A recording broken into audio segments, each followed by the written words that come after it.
how do you balance mental health with what you do and with this project?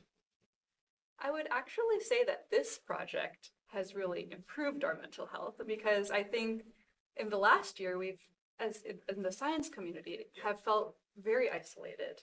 But this kind of desire to work in collaboration with our community and also in alignment with our community has come to life through the idea and production of this show because we're already working with our animators, an executive producer, and they're not in the science world, but they've been so joyful about receiving our concept, and they've also brought their own creativity and amplified our whole idea. And so it already feels like, oh, we're working with people that really care about this too, and we're getting a lot of joy and hope out of making it. And so actually this is kind of helping my mental health personally a lot. I can't speak for my teammates. But we hope that when viewers watch this show, they get that same joy and hope as well. Yeah, no, I absolutely agree.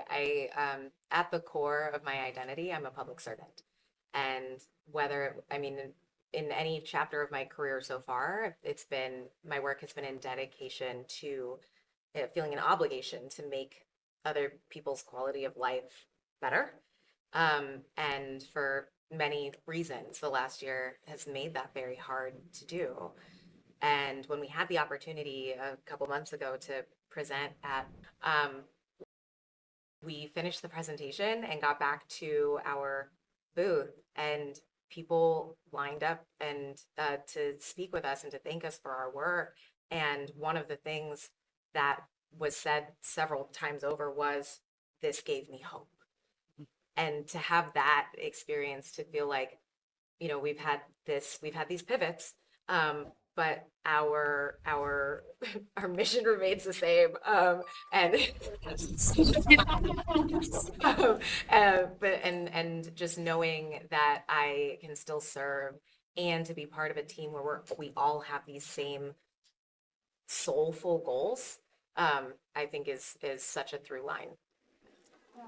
And lastly, just to add to what they were saying, I think the incredible part about life is that there are going to be really difficult things that come along. And it's really, really easy to be devastated about the way that things are going and to let that paralyze you or make it want to bury your head in the sand. And for us, we continue to be devastated by what we're seeing happening. But for us, and as Camille described it once, I'll steal her words because they're so profound, middle of everything was really an incredible turn of page for us to be able to go from everything that we saw happening and still continue to see happening and decide to turn that into something good.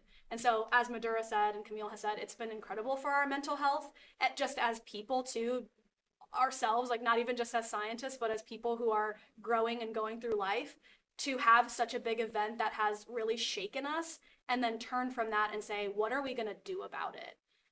And then take it and turn it into something that has been so joyful, so powerful for us, and find another way, right? If what we were doing last year at CDC beforehand is no longer viable, what can we do in the face of all of that? And I think I'm really proud of all of my team that have rallied around the project, that we've found a way to create something really wonderful in the face of a lot of negative things that are going on around us. So